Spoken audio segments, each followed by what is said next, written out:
Il y a des moments dans la vie où une connexion inattendue change tout. Pour Henri, ce moment est survenu à l'instant où ses yeux ont croisé ceux d'un petit sheepdog dans un refuge local. Des années de service militaire avaient forgé un homme rigide. Mais là, devant ce chiot, quelque chose dans son cœur s'est adouci.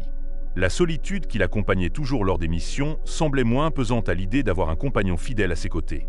Ainsi, le lien entre eux a commencé pointait la vie quotidienne avec Max est vite devenu une routine de complicité et de compréhension mutuelle. Le chien semblait comprendre, d'une manière presque humaine, les douleurs et les peurs qu'Henri n'osait jamais partager. Entre les nuits froides et les longues journées d'entraînement, les yeux attentifs de Max étaient toujours là, offrant un réconfort silencieux.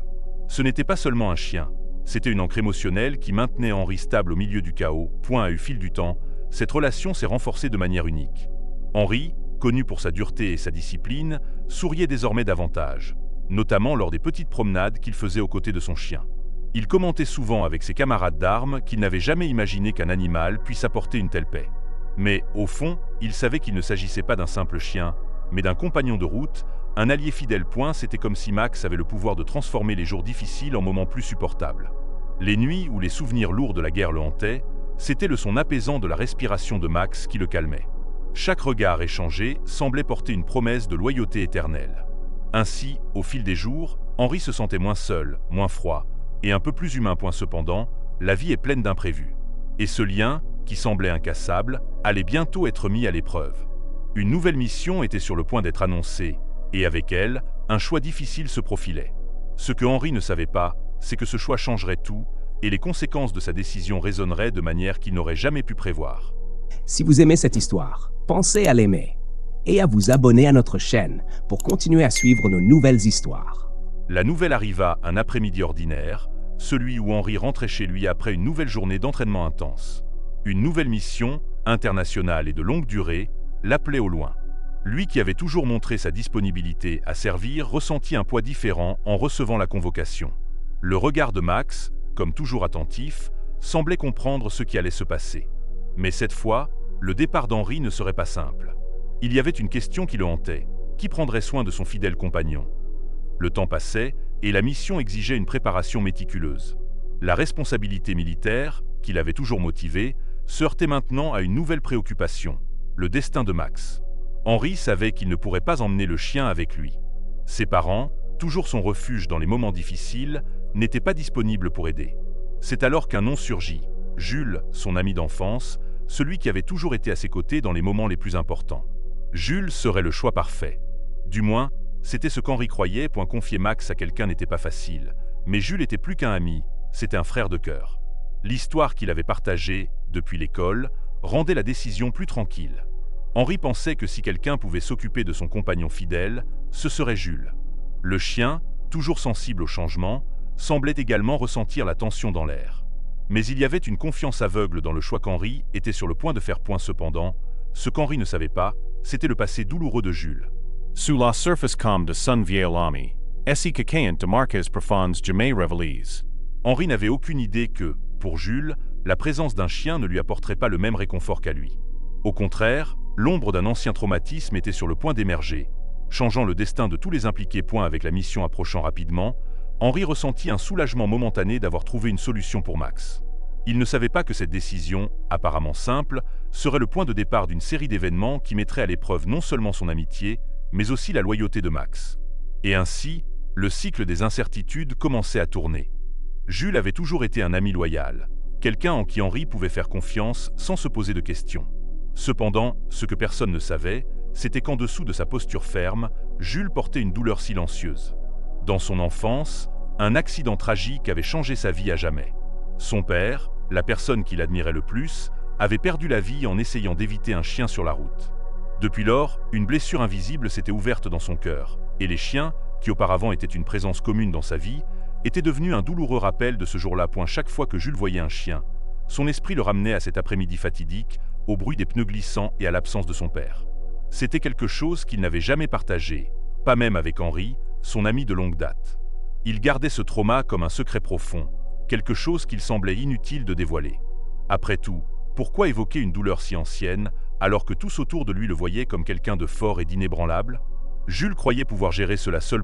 Mais maintenant, avec Max sous sa responsabilité, Ce trauma qu'il tentait d'enterrer commençait à reprendre de la force.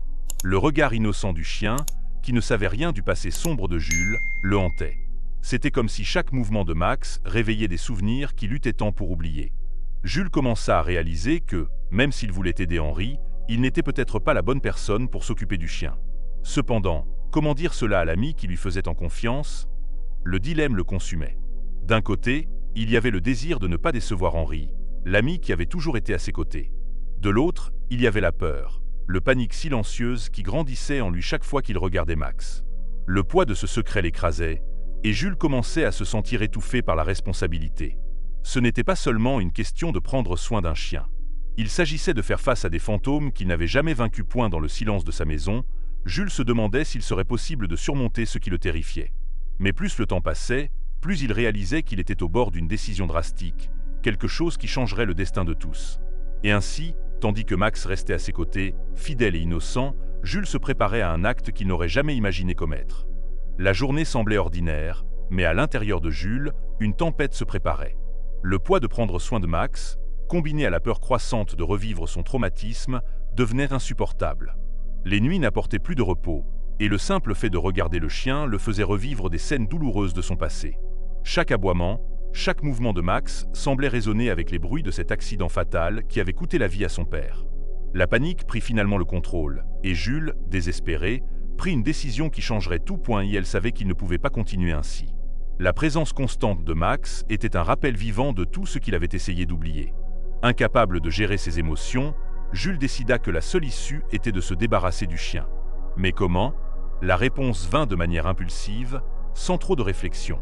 Il prit Max, le mit dans la voiture et conduisit en direction du parc national, situé près de l'aéroport. Le plan lui semblait simple dans son esprit. Laisser Max là, loin de sa vue, et peut-être, ainsi, retrouver la paix qu'il recherchait en point. Lorsqu'ils arrivèrent au parc, Jules ressentit un mélange de soulagement et de culpabilité. Il lâcha Max, observant le chien s'éloigner entre les arbres. Un instant, il pensa que cela résoudrait ses problèmes. Mais en voyant Max s'éloigner, un sentiment de vide commença à envahir sa poitrine. Ce n'était pas le soulagement qu'il espérait. C'était quelque chose de bien pire. La culpabilité commença à peser sur sa conscience, mais il était déjà trop tard pour faire marche arrière. Ce qui était fait. Le chemin du retour vers chez lui fut silencieux. Chaque kilomètre parcouru semblait alourdir le poids dans son cœur. Jules se demandait si Max survivrait, mais il se forçait à croire que le chien trouverait son propre chemin. Cependant, un doute persistant continuait de hanter ses pensées. Avait-il fait ce qu'il fallait? Ou venait-il de trahir la confiance de son meilleur ami et le lien qui les unissait tous? Ce que Jules ne savait pas, c'était que Max, guidé par son instinct indéfectible, n'accepterait pas d'être abandonné si facilement. Le fidèle sheepdog, avec son odorat aiguisé et une détermination incroyable, était déjà en train de tracer son propre chemin de retour, forgeant un destin qui le mènerait à un endroit inattendu où le mystère commençait à se former. Alors que Jules luttait avec sa culpabilité, Max, fidèle à son instinct et à la loyauté qu'il ressentait pour Henri, commença son voyage de retour. Ce n'était pas l'abandon qui le ferait abandonner. Ses pas le conduisirent vers l'aéroport, un endroit qu'il ne connaissait pas, mais qui semblait, d'une certaine manière, être le point de rencontre. Sans but précis, mais guidé par quelque chose que personne ne comprenait, Max s'installa aux alentours du terminal. Chaque jour, il restait là, observant chaque personne qui passait, comme s'il attendait de voir un visage familier. Les jours se transformèrent en semaines, et la présence constante de Max ne passa pas inaperçue. Lotte, la directrice de la sécurité de l'aéroport, fut l'une des premières à remarquer ce chien solitaire. Dans un endroit où le mouvement était constant et les routines suivaient un rythme mécanique, la figure tranquille du chien attira son attention. Il y avait quelque chose d'inhabituel dans cette situation. Max semblait en bonne santé, bien soigné, mais il n'avait pourtant aucun maître à l'horizon. Lotte, curieuse et préoccupée, décida d'enquêter. Max, quant à lui, semblait indifférent à l'agitation humaine qui l'entourait. Il attendait patiemment, comme s'il savait qu'à un moment donné, son maître reviendrait. Le regard calme du sheepdog commença à conquérir les employés de l'aéroport. Certains l'alimentaient, d'autres le caressaient lors de leur pause. Rapidement, il devint une sorte de mascotte silencieuse du terminal, toujours au même endroit, toujours en attente. Mais personne ne savait vraiment ce qu'il attendait. Alors que Lotte enquêtait, elle découvrit que Max n'était pas un simple chien perdu. En vérifiant la puce électronique du chien, elle trouva le nom d'Henri, un militaire en mission à l'étranger. Cette information piqua encore plus sa curiosité. Pourquoi un chien si loyal se retrouvait-il seul à l'aéroport? Et, plus important encore, pourquoi continuait-il à revenir à cet endroit précis? Pendant ce temps, les passagers et les employés commençaient à réaliser que Max n'était pas un chien ordinaire. Il y avait une mélancolie silencieuse dans ses yeux, une attente sans fin qui touchait tous ceux qui le croisaient. Et ne sachant pas comment résoudre ce mystère, Lotte décida de prendre soin de Max jusqu'à ce qu'elle découvre plus de détails. Elle se demandait si le chien attendait son maître ou quelque chose de plus. Ce que personne n'imaginait, c'était que le retour d'Henri était plus proche qu'il ne le pensait, et avec lui viendrait une série de révélations qui changeraient tout. Après des mois de service, Henri rentrait enfin dans son pays. La fatigue de la mission pesait sur ses épaules, mais l'idée de retrouver son fidèle compagnon, Max, le remplissait d'espoir. Cependant, quelque chose l'attendait à l'aéroport qu'il n'aurait jamais pu prévoir. Dès qu'il franchit les portes de la zone de débarquement, il aperçut une silhouette familière courant dans sa direction. C'était Max, avec la même joie et la même loyauté que toujours. Le chien, dans un saut de pure euphorie, se jeta dans les bras de son maître, comme s'il ne s'était jamais séparé. Et la surprise initiale laissa rapidement place à la confusion.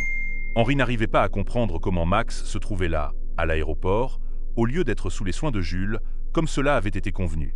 Les employés du terminal, qui s'étaient attachés au chien, l'entourèrent, racontant en détail l'histoire de Max. Comment il avait attendu patiemment pendant des mois et comment sa présence silencieuse avait apporté du réconfort à de nombreuses personnes qui passaient par là. Chaque nouvelle révélation augmentait le mystère sur ce qui s'était réellement passé. Décidé à comprendre ce qui s'était passé, Henri chercha Jules. Les retrouvailles entre les amis furent tendues. Jules, qui tentait jusqu'alors de cacher sa culpabilité, n'eut d'autre choix que de dire la vérité.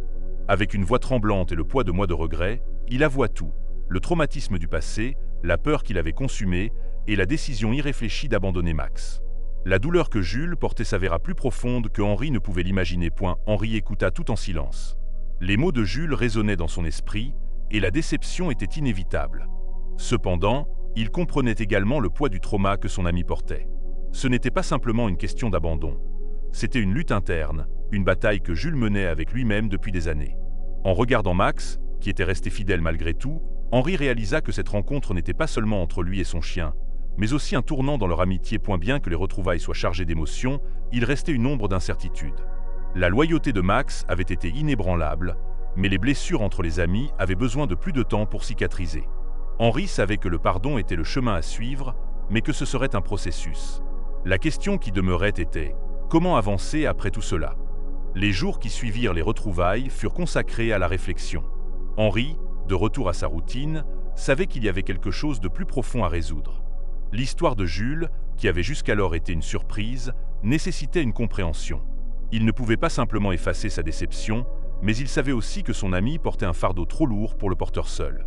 Le trauma du passé ne pouvait plus être ignoré, et la seule issue semblait être le pardon, même si ce chemin était difficile. Max, pour sa part, restait aux côtés d'Henri, avec la même loyauté que toujours. Le chien, qui avait prouvé sa dévotion pendant des mois, était maintenant plus qu'un simple compagnon. Il était un symbole de résilience et d'amour inconditionnel. Henri voyait en Max une force silencieuse, quelque chose qui l'inspirait à voir au-delà des failles humaines. Si Max pouvait pardonner, pourquoi ne pourrait-il pas faire de même? Ainsi, la quête de guérison entre les amis commença. Jules, de son côté, vivait avec le poids de son choix. Il savait qu'il avait trahi la confiance d'Henri, mais il savait aussi que sa seule chance de rédemption était de confronter son trauma de front. Les conversations entre les deux amis devinrent plus profondes, plus honnêtes. Pour la première fois, Jules se permit de parler de l'accident qui le hantait tant. Et Henri, au lieu de le juger, l'écouta. C'était ce pas qui manquait pour que tous deux puissent avancer. Chaque jour qui passait, le lien entre les amis commençait à se reconstruire. Le chemin vers la réconciliation n'était pas facile, mais il y avait une nouvelle compréhension entre eux. Henri savait que Jules n'avait pas agi par malice, mais par peur. Et Jules, de son côté, comprit qu'en affrontant son passé, il pouvait enfin commencer à guérir. Max, toujours présent, semblait être le pont silencieux entre les deux, les unissant par sa présence réconfortante. À final, le pardon ne fut pas seulement un choix, mais une nécessité. C'était ce dont ils avaient tous les deux besoin pour aller de l'avant, tant Henri que Jules. Leur parcours ne s'arrêta pas là, mais un nouveau chapitre s'ouvrit, où l'amitié fut renouvelée et le trauma commença à être surmonté. Et ainsi, alors que les jours passaient, Henri regardait Max et savait que, malgré la difficulté du chemin, ils avaient trouvé une nouvelle chance de recommencer. Laissez votre commentaire ci-dessous. Discutons ensemble de cette histoire.